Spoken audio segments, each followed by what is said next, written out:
Bassem, Vénitieux, 692-00. On est comme ça va la fafa, les choses se passent. J'ai envie de faire une vidéo avec vous. Alors évidemment, on va mettre les petits plats dans les grands, à prendre avec des pincettes.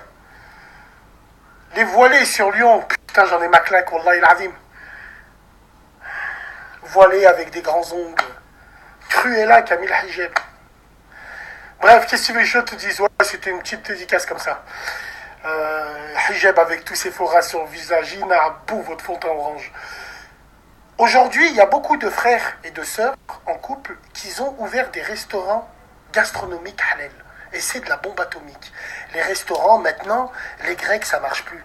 Les frères, maintenant, ce qu'ils font, ils ouvrent des restaurants avec des frites maison, des hamburgers tout faits à la main, avec des produits frais. Bref, c'est de la gastronomie et c'est de la bombe atomique. Et ça, on en a à Lyon. Donc, alors évidemment, qui dit restaurant bon, halal, c'est fréquenté par des bonnes personnes. Wallah, les femmes qui vont là-bas, qui mangent entre copines, il y a des voilés, il y a des non-voilés qui sont là-bas, qui mangent tranquilles, elles font pas de bruit, personne les emmerde, elles emmerdent personne, il y a des couples qui vont manger dans ces restos-là, et moi je trouve ça super mignon, c'est super bien. Tu sais, quand tu rentres, je vais faire un petit peu de communautarisme pour pas changer, tu vois. Quand je rentre, je vois des Maghrébins ensemble, des meufs, des copines entre elles, des mecs avec leurs femmes, wallah, je suis super content, ça fait plaisir à mort, vu qu'il n'y a pas de métissage.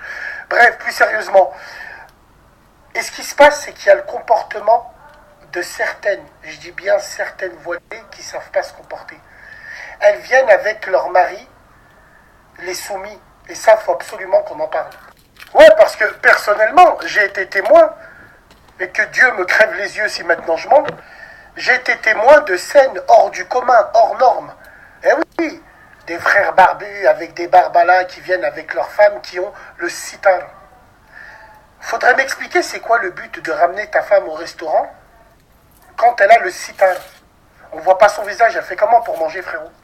En plus, le pire, celles que j'ai vues venir dans ce restaurant-là, elles ont fait du bruit. Elles ont tenu qu'elles étaient en train de gueuler, limite. Et vous, les trois hommes en face, vous faisiez rien. Elle vous respectait pas. Normalement, une femme, quand elle sort avec son mari, elle la boucle, elle ferme sa gueule. À moins que son mari, que c'est une biatch, mais bon. Eh ouais, c'est pas la barbe qui fait la religion, sinon toutes les chèvres seront prophètes. Simplement pour vous dire, ces personnes-là, ils abusent. Parce qu'ils ont un comportement, wallah il adim, comment les gens, ils font pour garder leur sang-froid. C'est un truc de fou. Ils abusent pourquoi, la fafa? Parce que c'est du too much. C'est du too much, et je vais donner des exemples, vous allez comprendre. Le mec, il arrive, il travaille dans son restaurant. Il vient, il prend les commandes. Il demande au frère, il dit au frère, vous voulez manger quoi? Le frère, il lui dit, ben voilà, nous on veut prendre ça, on veut prendre ça. Il se retourne vers la femme, il lui demande qu'est-ce qu'elle veut manger. La femme, elle lui répond pas. Parce qu'elle envoyait des SMS à son mari en face d'elle pour lui dire ce qu'elle voulait manger. Téménicologie. On a quoi d'autre comme exemple? C'est exactement pareil. Frérot, tu veux pas qu'on voit le visage à ta femme? Comment elle va faire pour manger au restaurant? Au restaurant, il y a des contacts, il y a des serveurs, il y a des femmes, il y a des hommes, il y a des gens qui viennent en couple, qui n'ont pas le voile, il y a des gens qui viennent, ils sont même pas de notre religion, il y a des gens, les restaurants, c'est ouvert à tous. Si tu veux protéger ta femme, tu veux pas qu'on la voie, pourquoi tu la ramènes au restaurant, frère? Attention, qu'on soit bien clair entre nous, bande d'animaux, parce que vous, je vous connais. Les frères, wallah il adim, c'est votre choix. Vous avez le droit de mettre le sitar à vos femmes, vous avez le droit de faire ce que vous voulez. Mais arrive à un moment, il faut se poser les vraies questions. Vous avez le droit de sortir vos femmes au restaurant. Bien sûr que vous avez le droit de prendre soin d'elles. Hamdoulilah, qu'il y a des gens qui font comme ça. Mais les frérots arrivent à un moment, il faut se poser les vraies questions. On est dans un pays européen. On est en France ici, frérot. La France, c'est libre. La France, c'est que tu vas rencontrer des gens au restaurant. C'est comme ça, que tu le veuilles ou non. Donc, frérot, si pour toi, c'est dur, prends sur toi ou fais hijra, quitte le pays.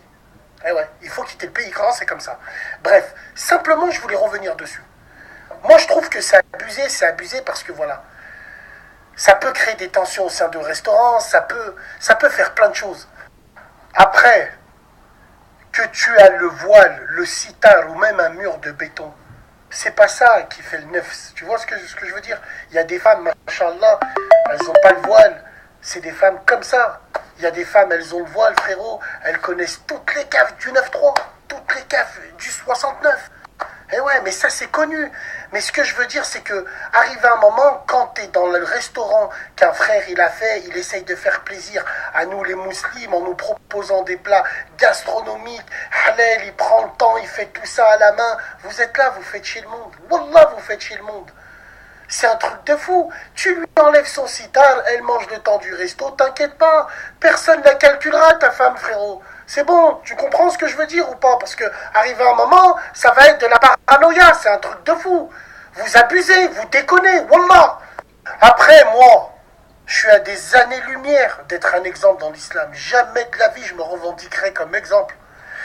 Mais ce que je veux dire, c'est que les frérots, ceux qui connaissent le dîn, ceux qui ont une science élevée, machallah, qui connaissent le dîn, vous savez qu'il faut prendre sur soi, ça fait partie de votre science. Vous savez que pour faire plaisir à vos femmes, voilà, limite on est obligé de. Mais vous connaissez votre foi, Allah il sait qui vous êtes. Donc moi je pense que ça c'est du too much, ça cherche la merde. Pareil, petite anecdote précise, je parlais avec un mec qui travaillait dans ce restaurant-là. Un jour il me dit écoute bien Bassem, Haqqallah, t'as vu le frère qui est assis là-bas? Je lui dis ouais, ben lui un jour, il est venu avec sa femme, pareil. Elle avait le sitar, tménicologie, blablabla. Un moment, lui, il va dans la voiture, elle arrive, et elle vient pour payer. Lui, il n'est pas content, il prend l'argent et c'est lui qui vient payer à la caisse parce qu'il a vu que c'était un homme. Et il me dit, l'homme derrière la caisse, c'était moi. Mais entre-temps, le téléphone, il avait sonné, hop, je vais répondre. Et c'est là où il y a une serveuse qui passe. Elle a dit, je peux vous encaisser et tout, monsieur. La serveuse, elle était voilée ou pas, c'est pas le souci. Bref. Et la femme, elle prend le billet, elle lui rend la monnaie, elle veut lui rendre dans sa main normale. Lui, il dit non, s'il te plaît, pose sur le comptoir. Moi, je ramasse. Elle a posé, elle a exécuté, aucun problème. Salam alaikum, ciao, ciao. Mais il me dit, Bassem, le problème, c'est pas ça. Il fait ce qu'il veut, il a bien fait même. Mais wallah l'azim, 2 jours après, je l'ai vu, il est revenu avec 2 potes à lui. Il revenait du foot apparemment. Le même frère qui a dit à la sœur, pose la monnaie sur le comptoir, il passait sa soirée, son repas, à parler à toutes les serveuses qu'il y avait. Il m'a dit, wallah l'azim Bassem, je prends là en témoin, je te parle de choses réelles, je ne mens pas vis-à-vis de ça. Bref, résultat des courses. On en a marre. On en a marre que quand les frères ils essayent de nous faire plaisir à ouvrir des restaurants gastronomiques, c'est nous-mêmes qui leur tirons une balle dans le pied. Parce que nous, les Arabes, on a toujours été d'accord pour jamais être d'accord. Donc ça craint, wallah, ça craint, vous ne rendez pas service aux gens. Par contre, quand vous allez au McDonald's, ils vous jettent des plateaux dans la gueule, ils vous disent rangez-vous à droite, ou ils veulent même plus parler avec vous maintenant. Parlez à des bornes. Tellement ils vous supportent plus, parlez à des bornes. Oh, c'est un truc de fou. Donc moi, ça m'énerve. Et alors, évidemment, parlons pas des hijabeuses décapotables, Sephora, dans ces restaurants-là. Ah non, non. Alors, vous connaissez la procédure, hein. On bouche l'aération, gaz moutarde de Verdun.